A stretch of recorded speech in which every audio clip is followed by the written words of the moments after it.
Hello friends, ഞാൻ doctor Jobin S കൊട്ടാരം, absolute IAS അക്കാഡമിയുടെ ഡയറക്ടറാണ്. UPSC സിവിൽ സർവീസസ് പ്രിലിമിനറി എക്സാമിന് അപേക്ഷിക്കാനുള്ള സമയം ആയിട്ടുണ്ട്. മാർച്ച് 5 വരെ നമുക്ക് അപേക്ഷിക്കാൻ സാധിക്കും. അപ്പോൾ മാർച്ച് 5 രാത്രി 12 മണി വരെ ഒന്നും സമയമില്ല. വൈകുന്നേരം 6 മണിക്ക് മുമ്പായിട്ട് തന്നെ നിങ്ങളുടെ അപേക്ഷ കംപ്ലീറ്റ് ചെയ്യേണ്ടതായിട്ടുണ്ട്.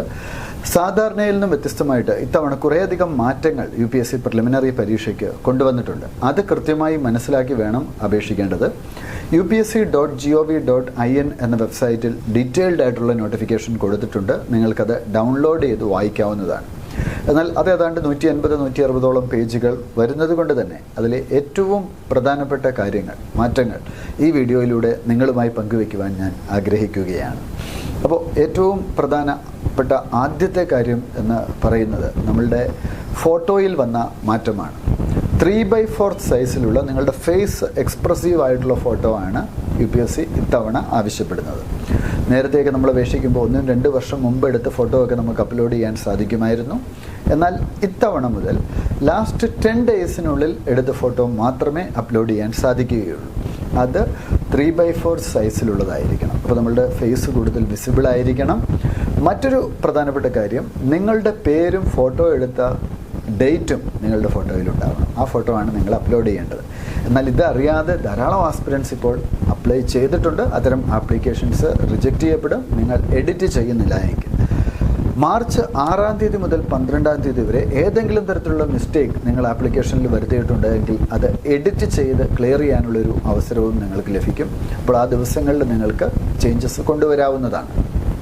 മറ്റൊരു പ്രധാനപ്പെട്ട മാറ്റം, നിങ്ങൾ പ്രിലിം, മെയിൻ, ഇൻ്റർവ്യൂ ഈ 3 ഘട്ടത്തിലും ഏത് രീതിയിലാണോ വേഷവിധാനം ചെയ്യാൻ ഉദ്ദേശിക്കുന്നത്, ഏത് രീതിയിലാണ് നിങ്ങളെ ഗ്രൂം ചെയ്യാൻ ഉദ്ദേശിക്കുന്നത്, അതേ രീതിയിലുള്ള ഫോട്ടോ മാത്രമേ ആക്സെപ്റ്റഡ് ആവുകയുള്ളൂ. ഒരു ഉദാഹരണം പറഞ്ഞാൽ, നിങ്ങൾ UPSCയുടെ പേഴ്സണാലിറ്റി ടെസ്റ്റിൽ ക്ലീൻ ഷേവ് ആയി പോകാനാണ് ആഗ്രഹിക്കുന്നത്. എന്നാൽ പ്രിലിമിനറിക്ക് നിങ്ങൾ താടി വെച്ചിട്ടുള്ള ഫോട്ടോ ആണ് കൊടുത്തതെങ്കിൽ ഇൻ്റർവ്യൂവിനും താടി വെച്ചേ പോകാൻ സാധിക്കുകയുള്ളൂ. അതായത് നിങ്ങളുടെ അപ്പിയറൻസിൽ യാതൊരു വിധത്തിലുള്ള മാറ്റവും നടക്കില്ല.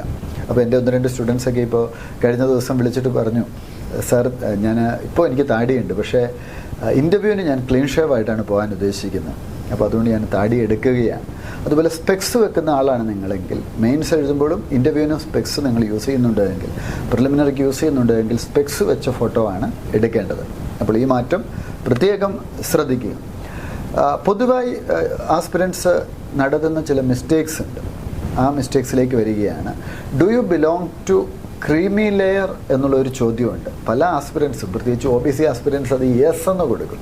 എന്നാൽ OBC റിസർവേഷൻ നിങ്ങൾ ആഗ്രഹിക്കുന്നുണ്ടെങ്കിൽ do you belong to creamy layer എന്ന ചോദ്യം വരുമ്പോൾ നോ ആണ് കൊടുക്കേണ്ടത്. കാര്യം നോൺ ക്രീമി ലെയർ സർട്ടിഫിക്കറ്റ് ഉള്ള വിദ്യാർത്ഥികൾക്കാണ് OBC റിസർവേഷൻ ലഭിക്കുക. അതുപോലെ സർട്ടിഫിക്കറ്റുകളെല്ലാം കൃത്യമായി വാങ്ങി വേണം അപേക്ഷിക്കേണ്ടത്. EWS സംവരണമുള്ള ധാരാളം ജനറൽ കാറ്റഗറി വിദ്യാർത്ഥികൾ നമ്മളുടെ ഇടയിലുണ്ട്. അപ്പോൾ PSCക്ക് അപേക്ഷിച്ചു, എനിക്ക് EWS കിട്ടി, അതുകൊണ്ട് തന്നെ UPSCക്കും അതേ മാനദണ്ഡം വെച്ച് എനിക്ക് EWS സംവരണം കിട്ടും എന്ന് നിങ്ങൾ ചിന്തിക്കരുത്. കാരണം UPSCയുടെ EWS മാനദണ്ഡങ്ങളും കേരള PSCയുടെ EWS മാനദണ്ഡവും രണ്ടാണ്. അപ്പോൾ പ്രത്യേകിച്ച് ഇപ്പോൾ നമ്മുടെ വീടിരിക്കുന്ന സ്ഥലം അത് 4 സെൻറ്റിൽ കൂടാൻ പാടില്ല എന്നാണ് UPSCയുടേത്. കേരള PSCയുടേതിന് അങ്ങനെയല്ല. അത് മെട്രോ, റൂറൽ ഏരിയ ഒക്കെ അനുസരിച്ച് വ്യത്യാസമുണ്ട്. അപ്പോൾ ഇത്തരം കാര്യങ്ങൾ കൃത്യമായിട്ട് മനസ്സിലാക്കുക.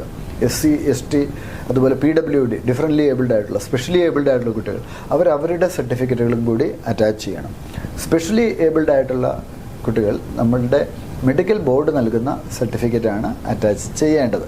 അതിന് അഡീഷണൽ ആയിട്ടുള്ള ഫോംസ് ഉണ്ട്. ആ ഫോംസ് കൂടി ഫില്ല് ചെയ്ത് അറ്റാച്ച് ചെയ്യണം. സ്ക്രൈബിനെ ആവശ്യമുള്ള ആളുകൾ സ്ക്രൈബിൻ്റെ ഡീറ്റെയിൽസ് കൂടി നൽകേണ്ടതുണ്ട്. അപ്പോൾ ഇതൊക്കെയാണ് നമ്മൾ പൊതുവായിട്ട് അപേക്ഷിക്കുമ്പോൾ ശ്രദ്ധിക്കേണ്ട കാര്യം. upsc.online.org എന്ന സൈറ്റിലാണ് അപേക്ഷിക്കേണ്ടത്.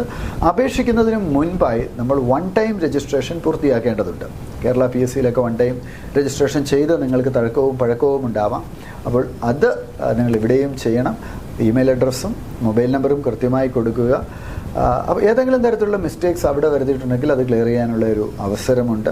അതുപോലെ ഈ ദിവസങ്ങളിൽ പ്രിലിമിന് അപേക്ഷിക്കുമ്പോൾ പലരും ഈ അക്ഷയ സെൻറ്ററുകളൊക്കെ വഴിയായിട്ടാണ് അപേക്ഷിക്കുന്നത്. അപ്പോൾ അവിടെ ഒപ്പം ഇരുന്ന് തന്നെ ചെയ്തില്ല എങ്കിൽ ഒരുപാട് മിസ്റ്റേക്സ് അവർ ഉണ്ടാക്കുന്നുണ്ട്. ഇപ്പോൾ ഒരു ഉദാഹരണം പറഞ്ഞാൽ, നിങ്ങൾ എത്ര തവണ അറ്റംപ്റ്റ് ചെയ്തിട്ടുണ്ട് പ്രിലിംസ് ഇതിനു മുമ്പ്? അങ്ങനെ ഒരു ചോദ്യമുണ്ട്. 2 തവണ അറ്റംപ്റ്റ് ചെയ്തവർക്ക് 1 തവണ എന്നൊക്കെയാണ് ചിലർ ടൈപ്പ് ചെയ്ത് വിടുന്നത്. അപ്പോൾ അങ്ങനത്തെ മിസ്റ്റേക്സ് ഒക്കെ വരാതിരിക്കാൻ നിങ്ങൾ പ്രത്യേകം അവരുടെ ഒപ്പം ഇരുന്ന് തന്നെ നിങ്ങളുടെ ഫോം സബ്മിറ്റ് ചെയ്യാൻ ശ്രമിക്കുക. നമ്മളുടെ ജീവിതത്തിലെ വളരെ നിർണായകമായ ഒരു സമയമാണ് എന്ന് മനസ്സിലാക്കി കൃത്യതയോടുകൂടി വ്യക്തതയോടുകൂടി തന്നെ ആപ്ലിക്കേഷൻ ഫില്ല് ചെയ്യാൻ ശ്രമിക്കുക. പറ്റുകയാണ് എങ്കിൽ നിങ്ങൾ ആ നോട്ടിഫിക്കേഷൻ ഒന്ന് വായിച്ച് നോക്കുക. കാരണം നമ്മൾ എഴുതാൻ പോകുന്ന എക്സാം അല്ലേ, അതും നമുക്കൊരു ആവേശം പകരേണ്ട കാര്യമാണ്. ഇത്തവണ 1056 വേക്കൻസീസാണുള്ളത്.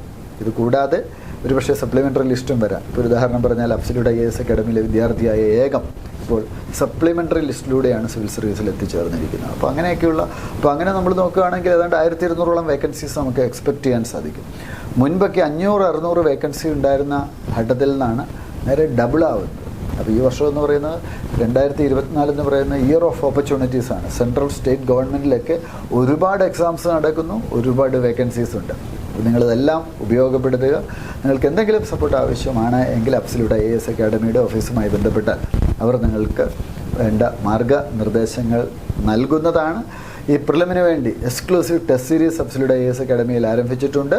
അപ്പോൾ അതുകൂടാതെ മിഷൻ മസൂറി എന്ന് പറയുന്ന പ്രിലിംസ് റിവിഷൻ പ്ലസ് ഹോട്ട് ടോപ്പിക്സിൻ്റെ റിവിഷൻ പ്രോഗ്രാമും ആരംഭിച്ചിട്ടുണ്ട്.